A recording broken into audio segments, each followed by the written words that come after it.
अस्सलाम वालेकुम dear students, this is lecture number 10B। Last lecture में हम लोगों ने वेव मोशन किया था। होपफुली आप लोगों को समझ आ गया होगा और जो चीज़ उसमें से मैंने आप लोगों को लिखने के लिए दिए थे वो आप लोगों ने कर लिया होगा अपने रजिस्टर्स में। अब आज हम लोग आगे कंटिन्यू करते हैं करेक्टरिस्टिक्स ऑफ अ वेव, जो कि है आपके पास पेज नंबर 235 पर। सबसे पहले तो देखें, ट्रांसवर्स और लॉन्गिट्यूडनल वेव्स मैंने आप लोगों को करवाई थी। दोनों जो हैं वो आपके पास पीरियोडिक वेव्स हैं। Since these consist of patterns that are produced over and over again by the simple harmonic motion of the agent creating the disturbance। ठीक है, दोनों वेव्स कौन सी होती हैं? आप लोग के पास पीरियोडिक वेव्स होती हैं और जिस पैटर्न के ऊपर ये कंसिस्ट कर रही होती हैं वो सिंपल हार्मोनिक मोशन, जाहिर है जब कोई भी चीज़ रिपीट हो रही होती है। ठीक है, जैसे मैंने आप लोग को पहले पढ़ाया था कि ऑसिलेटरी मोशन है, वाइब्रेटरी मोशन है, वो क्या प्रोड्यूस करते हैं? Simple harmonic motion. तो ट्रांसवर्स और लॉन्गिट्यूडनल वेव्स भी हमारे पास पीरियोडिक वेव्स हैं। तो यहाँ पे भी क्या चीज़ मोशन कौन सी हो रही है? Simple harmonic motion. अच्छा, सिंपल हार्मोनिक मोशन वाले जब मैंने टॉपिक पढ़ाया था तो मैंने आपको कुछ करेक्टरिस्टिक्स बताई थी। ठीक है, प्रॉपर्टीज बताई थी, फ्रीक्वेंसी, टाइम पीरियड, एम्पलीट्यूड वगैरह। तो वही वाली मैंने कहा था आगे भी हम लोग पढ़ेंगे जब हम लोग वेव्स पढ़ेंगे। तो अब वही वाली करेक्टरिस्टिक्स जो है वो हम लोग यहाँ पर पढ़ने जा रहे हैं। ठीक है, वो करेक्टरिस्टिक्स भी वेव्स की होती हैं। तो करेक्टरिस्टिक्स ऑफ अ वेव में सबसे पहली करेक्टरिस्टिक हमारे पास क्या है? फ्रीक्वेंसी है। क्या पढ़ने जा रहे हैं हम लोग? सबसे पहले फ्रीक्वेंसी। फ्रीक्वेंसी मैं पहले भी आप लोग को समझा चुकी हूँ। ठीक है, और अभी फिर आप लोग जो है वो उसको पढ़ेंगे तो आप लोग को समझ आ जानी चाहिए आसानी से, क्योंकि पहले भी हम लोग ये पढ़ चुके हैं। फ्रीक्वेंसी क्या है? The frequency of wave is defined as the number of wave generated by a source in a unit time. पहले हमने क्या पढ़ा था फ्रीक्वेंसी को, कि आपके पास क्या है? Number of oscillations unit time के अंदर जितनी प्रोड्यूस होती है हम उसको क्या कहते थे? वो उसकी फ्रीक्वेंसी होती थी। अब वेव के हिसाब से तो क्या है? The number of waves generated by a source in a unit time, or it is the number of vibrations that an object producing waves executes per unit time।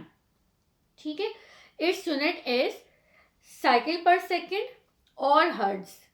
हमने पहले वाइब्रेशन पर सेकेंड और हर्ट्ज भी पढ़ चुके हैं। ठीक है, तो आप लोग के पास और फॉर्मूला क्या होता है फ्रीक्वेंसी का? Frequency is equal to 1 time period होती है। फ्रीक्वेंसी क्या होती है? 1/t होती है, यानी 1/टाइम पीरियड। दोनों एक दूसरे के क्या होते हैं? रेसिप्रोकल। मतलब है फ्रीक्वेंसी हमारे पास क्या है? जितनी नंबर ऑफ वेव जनरेट हो रही हैं यूनिट टाइम के अंदर, या फिर नंबर ऑफ वाइब्रेशंस हैं एक यूनिट टाइम के अंदर, तो वो हमारे पास क्या कहलाएंगी? फ्रीक्वेंसी कहलाएगी। ठीक है, और अगर हम प्रीवियस वाले में देखें, अब हमारे पेज नंबर 228 पर फ्रीक्वेंसी थी, तो number of vibration executed by oscillating body था वो। ठीक है, वो भी यूनिट टाइम के अंदर जितनी प्रोड्यूस होती हैं वो फ्रीक्वेंसी कहलाती है। तो वाइब्रेशन पर सेकेंड, साइकिल पर सेकेंड या हर्ट्ज जो होती है वो हमारे पास क्या होती है? फ्रीक्वेंसी का यूनिट होता है। और फ्रीक्वेंसी का फॉर्मूला होता है F is equal to one by time period. Okay, अब हम नेक्स्ट पे आ जाते हैं, दैट इज टाइम पीरियड। अब हम पढ़ने जा रहे हैं कि टाइम पीरियड क्या होता है। The symbol T on the graph represents the time period और simply the period T। It is defined as, सबसे पहले हम देखते हैं कि डिफाइन कैसे करते हैं। टाइम पीरियड आप लोगों ने पहले भी पढ़ा है, उसको हम दोबारा पढ़ रहे हैं, फिर मैं आपको इस फिगर से भी एक्सप्लेन करती हूँ। The time taken by an oscillating particle to complete one up and down cycle as one cycle of the wave from top of the one crest to the top of the falling crest passes by it। यानी हमारे पास क्या था? One vibration complete करने के लिए जितना time required था वो हमारे पास टाइम पीरियड कहलाता था। ठीक है, तो यहाँ पे क्या है? वन साइकिल कंप्लीट करने के लिए, एक वेव की जो एक साइकिल कंप्लीट होती है, जितना टाइम उसको रिक्वायर होता है वो क्या कहलाता है? टाइम पीरियड कहलाता है। This is equivalent to saying that the period is the time required for the wave to travel a distance of one wavelength। यानी वन वेवलेंथ का जितना डिस्टेंस वो कवर करने में जितना टाइम लगता है वो हमारा क्या कहलाता है? टाइम पीरियड कहलाता है। ठीक है, अब इसके लिए हम फिगर देख सकते हैं। फिगर हमारे पास है 237 पेज पर। आ जाइए, ये वाली फिगर बनी हुई है। ठीक है, ये वाली फिगर के अंदर इन्होंने टाइम पीरियड ये दिखाया हुआ है। अच्छा, अब ये देखें, ये हमारे पास कहलाता है वेव बनी हुई है। ये वेव बनी हुई नज़र आ रही है आप लोगों को सबको? ये वेव बनी हुई है। वेव का ये ऊपर वाला जो है वो क्रेस्ट कहलाता है, नीचे क्या कहलाता है? ट्रफ कहलाता है। ये ऊपर क्या है? क्रेस्ट, और ये क्या है? ट्रफ। अच्छा, अब आपको अगर टाइम पीरियड निकालना है एक कंप्लीट वेव का, एक कंप्लीट वेव यानी वन वेव लेंथ जो होती है आप लोग के पास, उसको जनरेट होने में, उसको बनने में जितना टाइम लगता है उसको हम क्या बोलते हैं, टाइम पीरियड बोलते हैं। यानी अगर मैं यहाँ से स्टार्ट करूँ वेव, ये देखें ये वेव स्टार्ट हुई, ये यूं गई और फिर इस तरह से यहाँ तक आ गई, यहाँ पे कंप्लीट हो गई। अब इसके बाद ये दूसरी वेव शुरू हो रही है यहाँ से यहाँ तक, ठीक है। तो ये हमारे पास यहाँ से यहाँ तक क्या हो जाएगा, एक टाइम पीरियड हो जाएगा। ये क्या हो जाएगा, टाइम पीरियड हो जाएगा। जैसे कि मैं आप लोगों को बताऊं, अगर टाइम पीरियड के लिए मैं, टाइम पीरियड है, ठीक है, ये मैं वेव बना रही हूँ, सही है।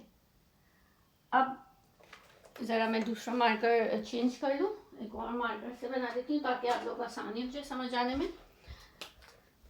ये देखें, यहाँ से अगर मैं अपनी वेव को शुरू करती हूँ तो ये मेरी वेव यूं गई और फिर इसने यहाँ पे आई, तो ये एक कंप्लीट वेव हो गई। अब यहाँ से दूसरी वेव शुरू हो रही है, तो यहाँ से यहाँ तक जो टाइम होगा वो हमारे पास क्या कहलाएगा, टाइम पीरियड कहलाएगा, ठीक है। इसमें कोई मसला, यहाँ से यहाँ तक जो हमारा टाइम होगा वो क्या कहलाएगा, टाइम कहलाएगा, ठीक है। अच्छा, as for any simple harmonic motion the period T is related to the frequency, और टाइम पीरियड किसके बराबर होता है, 1/f के बराबर होता है। f क्या है यहाँ पर हमारे पास, फ्रीक्वेंसी होती है, ठीक है। अच्छा, अब मैं आगे पढ़ाने जा रही हूँ आपको वेवलेंथ और एम्पलीट्यूड। फ्रीक्वेंसी मैंने आप लोगों को बता दी है, यूनिट टाइम के अंदर जितनी नंबर ऑफ वेव जनरेट हो रही होती हैं, ठीक है, एक ही सोर्स से जनरेट हो रही होती हैं। The number of wave generated by a source in a unit time is called frequency. और टाइम पीरियड हमारे पास एक वेवलेंथ का जितना टाइम होता है वो हमारे पास क्या होता है, टाइम पीरियड होता है। ये एक साइकिल को कंप्लीट होने में जितना टाइम लगता है उसको हम क्या बोलते हैं, टाइम पीरियड कहलाता है, ठीक है।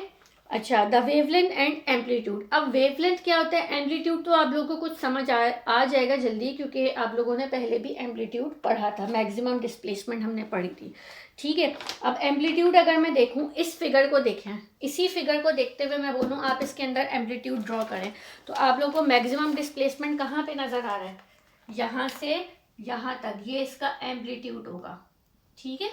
ये क्या होगा, एम्पलीट्यूड होगा, सही है।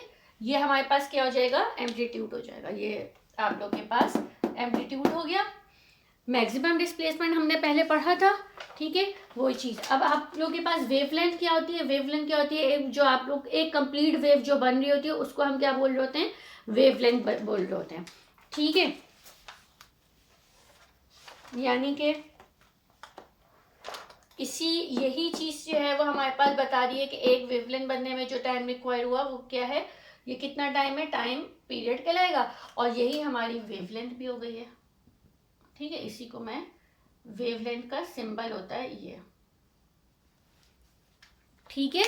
ये हमारे पास वेवलेंथ हो गया। अब हम ज़रा इसको पढ़ लेते हैं, अब हम इसको पढ़ भी लेते हैं।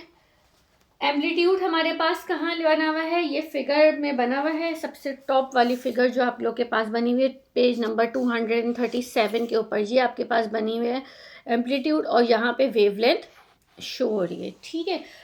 This is called amplitude, this is called amplitude. It is the distance between the crust that is the highest point on the wave pattern and the normal undisturbed position as shown in the graph. It is also equal to the distance between the trough, that is the lowest point on the wave pattern and the normal position. Amplitude हमारे पास क्या होता है, ये देखें मैंने अभी बताया, ये जो सब टॉप पर होता है, ये जो चीज़ होती है ना ऊपर की तरफ, जो हाईएस्ट पॉइंट टॉप पर होता है उसको हम क्या बोल रहे होते हैं, क्रस्ट बोल रहे होते हैं, CREST, ठीक है। और जो आपके पास हाईएस्ट पॉइंट नीचे होता है, अनडिस्टर्ब लाइन ये वाली है, ठीक है। इसके नीचे वाली जो आप लोग के पास वेव बन के आ रही होगी ये ट्रफ कहलाएगा। यानी मैं अगर यहाँ पे शो करूँ तो ये आपके पास क्या कहलाता है, क्रिस्ट, और ये आपके पास क्या कहलाता है, ट्रफ, ठीक है, सही है। तो हमें एम्पलीट्यूड जो बनाने के लिए बताया है इन्होंने, उसकी डेफिनेशन जो बताई है वो हमें क्या बोली है, इस लाइन से, अनडिस्टर्ब्ड लाइन से, ठीक है, यहाँ से लेकर हाईएस्ट पॉइंट अगर आप लोग के पास यहाँ वाला हो, क्रेस्ट तक का हो, तो ये भी एम्पलीट्यूड कहलाता है। और अगर हमारे पास लोएस्ट पॉइंट तक जाएगा, ये हाईएस्ट पॉइंट तक जा रहा है और यहाँ पे ये लोएस्ट पॉइंट तक जा रहा है, अनडिस्टर्ब लाइन से लोएस्ट पॉइंट तक जा रहा है, तो ये भी आपके पास एम्पलीट्यूड कहलाएगा, ठीक है। तो मैंने आप लोग को ये फिगर में पहले बना के दिखा दिया था। अब जो आपकी बुक के अकॉर्डिंग जो लिखा हुआ है वो भी हमने रीड कर लिया कि अनडिस्टर्ब लाइन से हाईएस्ट पॉइंट तक जाएं यानी क्रेस्ट तक जाएं तो एम्पलीट्यूड, और अनडिस्टर्ब लाइन से लोएस्ट पॉइंट यानी ट्रफ तक जाएं तो वो भी हमारे पास क्या कहलाता है, एम्पलीट्यूड कहलाता है। The wavelength is the horizontal distance covered by the wave in one complete vibration of the particle, or it is the distance between two consecutive crusts or between two consecutive troughs or any two successive equivalent points on the wave. आप लोग के पास क्या है, wavelength एक तो मैंने बना के दिखा दी, इस पॉइंट से शुरू हुई यहाँ तक चली गई, ये आप लोग के पास क्या बन गई, वेवलेंथ बन गई। उसके अलावा वेवलेंथ इन्होंने हमें क्या बताया यहाँ पर कि वेवलेंथ हम ऐसे भी शो कर सकते हैं, दो क्रस्ट और दो ट्रफ के इन बिटवीन जो डिस्टेंस होता है उसको भी हम बोलते हैं कि ये वेवलेंथ है, ठीक है। यानी ये क्रस्ट और ये भी क्रस्ट, यहाँ से यहाँ तक भी हमारे पास क्या है, वेवलेंथ हो गई है, ठीक है। अब देखें ट्रफ तो इसका पूरा आ रहा है, टोटल होता क्या है, मतलब अगर वेवलेंथ में निकालूं वन वेवलेंथ तो हमारे पास क्या होगी, उसमें एक ट्रफ होगा और एक क्रस्ट आ रहा होगा, तो ये पूरा ट्रफ आ गया, यहाँ हाफ और यहाँ हाफ का क्रस्ट, तो ये टोटल मिला के पूरी वन वेवलेंथ बन गई। या फिर आप कैसे निकाल सकते हैं, ये वाले और यहाँ से यहाँ तक, ये भी आपके पास वन वेवलेंथ कहलाएगी, ठीक है। यही हमारे पास वर्डिंग्स में लिखा हुआ भी है कि हमारे पास क्या होता है, डिस्टेंस बिटवीन होता है टू कंसेक्टिव क्रस्ट और बिटवीन टू कंसेक्टिव ट्रफ्स और any two successive equivalent points on the wave. It is also the distance between two consecutive compressions or between two consecutive rarefaction elongation of a longitudinal wave. ये तो हमने transverse waves की बात की है। आपने longitudinal waves पहले पढ़ी थी जिसमें कंप्रेशन और रेयरफैक्शन आया था, तो उसके हिसाब से भी हम लोग वेवलेंथ निकाल सकते हैं।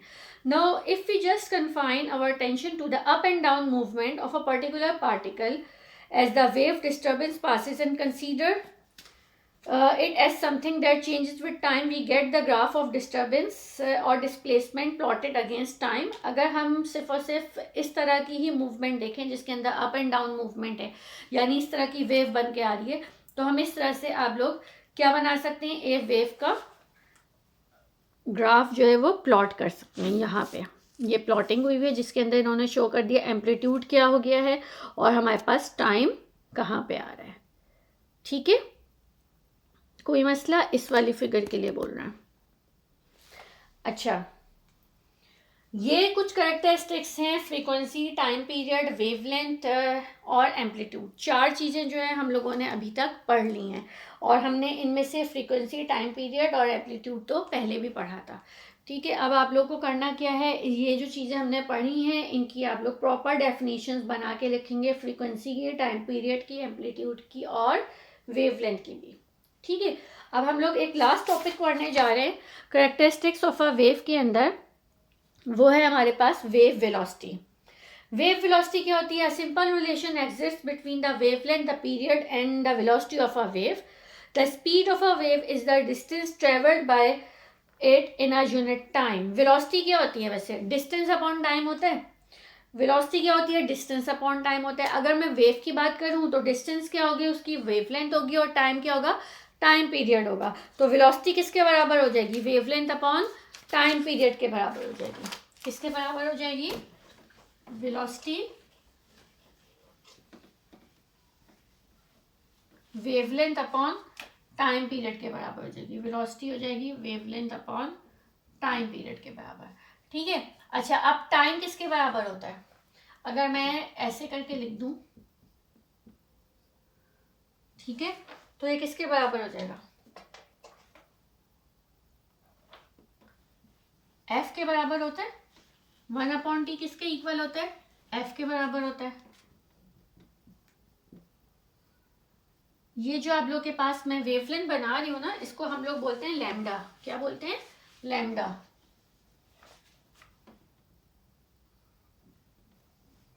ये आप लोग के पास ड्राइव करने के भी आ सकती है कि आप लोग क्या करें, ड्राइव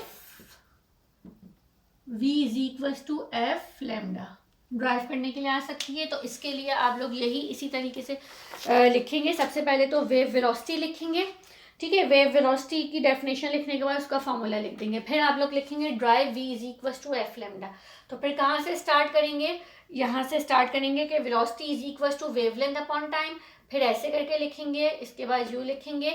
और यहाँ पर आपकी बुक के अंदर लिखा हुआ होगा, तो हम इसको ऐसे लिख सकते हैं, यहाँ पे ऐड कर लीजिएगा, since f is equal to 1/t, ठीक है। तो 1/t की जगह आपने f लिख दिया, या t is equal to 1/f है, f is equal to 1/t, ये दोनों एक ही जैसे हैं। तो आपकी बुक के अंदर t is equal to 1/f यहाँ पर लिखा हुआ है, आप इसको ऐसे लिख दें, ठीक है, वरना दोनों एक दूसरे के क्या हैं, रेसिप्रोकल हैं। तो आप लोगों ने जो प्रीवियस वाली डेफिनेशन है वो करनी है, और उसके बाद वेव वेलोसिटी की डेफिनेशन लिखने के बाद उसका फॉर्मूला लिख लीजिएगा। फिर एक टॉपिक आप लोग लिखेंगे ड्राइव करके, derive v is equal to F lambda, और फिर वो स्टार्ट करेंगे और फिर यहाँ तक इसको ड्राइव करेंगे। ये डेरिवेशन भी आप लोग 5 ईयर्स में देख सकते हैं कि आई हुई है, ठीक है। waves of the same type, whatever their wavelength of frequency, travel with the same velocity in the same medium। अगर आपके पास मीडियम चेंज नहीं हो रहा है, ठीक है, तो आप लोग के पास वेव जो ट्रैवल करती हैं वो सेम वेलोसिटी से ट्रैवल करती हैं, अगर उनकी टाइप सेम हो, ठीक है। अगर वेव्स की टाइप सेम हो और मीडियम सेम हो, तो उनकी चाहे कोई सी भी वेवलेंथ हो, फ्रीक्वेंसी हो, तो वो क्या करेंगी, सेम वेलोसिटी से ट्रैवल करती हैं। For example, light and radio waves travel through air at about 3 into 10 raised to power 8 meters per second। Light और रेडियो वेव्स की वेलोसिटी कितनी होती है एयर के अंदर, ये गिवन है, और साउंड वेव्स की कितनी होती है, 330 मीटर्स पर सेकेंड होती है 0 डिग्री सेंटीग्रेड पर। अगर आप लोग के पास टेम्परेचर चेंज करेंगे तो इसकी वेलोसिटी क्या हो जाएगी, चेंज हो जाएगी, ठीक है। तो ये दोनों चीज़ें आप लोग ब्लैंक्स के लिए मार्क कर लीजिएगा, सही है। जो सेम टाइप की वेव्स होती हैं, अगर सेम मीडियम में ट्रैवल कर रही हो तो उनकी वेलोसिटी क्या होती है, सेम होती है। जैसे लाइट वेव्स होती हैं तो उनकी एयर के अंदर वेलोसिटी हमारे पास गिवन है 3 into 10 raised to power 8 metres पर सेकेंड होती है, ठीक है, सही है क्लास। इसमें कोई मसला, ये कुछ टॉपिक्स मैंने आप लोगों को पढ़ा दिए हैं, इनको अच्छी तरीके से समझ के और फिर अपने अपने रजिस्टर्स में कर लीजिएगा, सही। और जो चीज़ नहीं समझ आए तो वो फिर पूछ लीजिएगा। Okay, thank you.